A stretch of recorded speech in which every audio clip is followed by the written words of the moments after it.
जब किसी की संगत में रहकर आपके विचार शुद्ध होने लगे तो समझो वो कोई साधारण व्यक्ति नहीं है।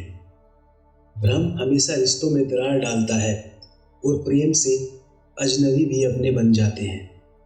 आइए शुरू करते हैं महात्मा बुद्ध की एक और कहानी। एक बार एक आदमी महात्मा बुद्ध के पास पहुंचा। उसने पूछा, प्रभु, मुझे यह जीवन क्यों मिला है? इतनी बड़ी दुनिया में मेरी क्या कीमत है? बुद्ध उसकी बात सुनकर मुस्कुराए और उसे एक चमकीला पत्थर देते हुए बोले, जाओ, पहले पत्थर का मूल्य पता करके आओ, पर ध्यान रहे इसे बेचना नहीं है, सिर्फ इसका मूल्य ही प्राप्त करना है। वह आदमी उस पत्थर को लेकर एक आम वाले के पास पहुंचा और उसे पत्थर दिखाते हुए बोला, इसकी क्या कीमत होगी? आम वाले ने पत्थर की चमक दमक देखकर समझा कि यह पत्थर तो बेशक कीमती है, बहुत महंगा होगा। लेकिन वह बनावटी आवाज में बोला, देखने में तो कुछ खास नहीं लगता है, पर मैं इसके बदले तुम्हें 10 आम दे सकता हूँ। वह आदमी थोड़ा और आगे बढ़ा। उसने एक सब्जी वाला देखा। उसने उस सब्जी वाले से उस पत्थर की कीमत पूछी। सब्जी वाला बोला कि मैं इसके बदले तुम्हें केवल 1 आलू बोरी दे सकता हूँ। आदमी आगे चल पड़ा। उसे लगा कि पत्थर बहुत ही कीमती है, किसी जोहरी से इसकी कीमत का पता करना चाहिए। वह एक जोहरी के पास पहुंचा और उसकी कीमत पूछी। जोहरी उस पत्थर को देखते ही पहचान गया कि यह बहुत ही बेशकीमती पत्थर है। यह पत्थर किस्मत वालों को ही मिलता है। वह बोला, यह पत्थर मुझे दे दो, मैं इसके बदले तुम्हें 10,000 रुपये दे दूंगा। उस आदमी को अब तक पत्थर की कीमत का अंदाजा हो चुका था।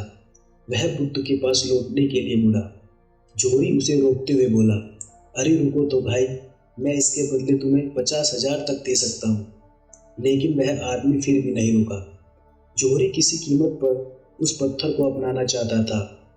वह उछलकर उस आदमी के सामने आया और हाथ जोड़कर बोला, तुम यह पत्थर मुझे दे दो, मैं इसके बदले तुम्हें 1,00,000 रुपये तक दे सकता हूँ। वह आदमी जोहरी से पीछा छुड़ाकर भागने लगा।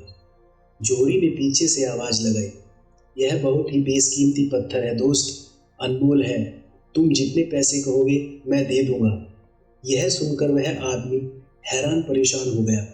वह सीधा ही बुद्ध के पास पहुंचा और पत्थर वापस किया और सारी कहानी सुनाई। बुद्ध मुस्कुराकर बोले, आम वाले ने इसकी कीमत 10 आम लगाई, आलू वाले ने एक बोरी आलू लगाई। जब तुम जोहरी के पास गए तो जोहरी ने इसे अनमोल बताया। जिसने इस पत्थर के गुण जाने, उसने उसके हिसाब से इसकी कीमत लगाई। ऐसे ही यह जीवन है। हर आदमी एक हीरे के समान है।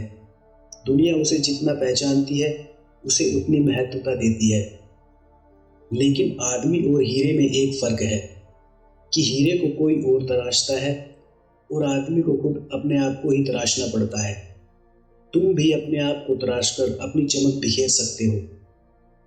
तुम्हें भी तुम्हारी कीमत बताने वाले मिल जाएं। धन्यवाद।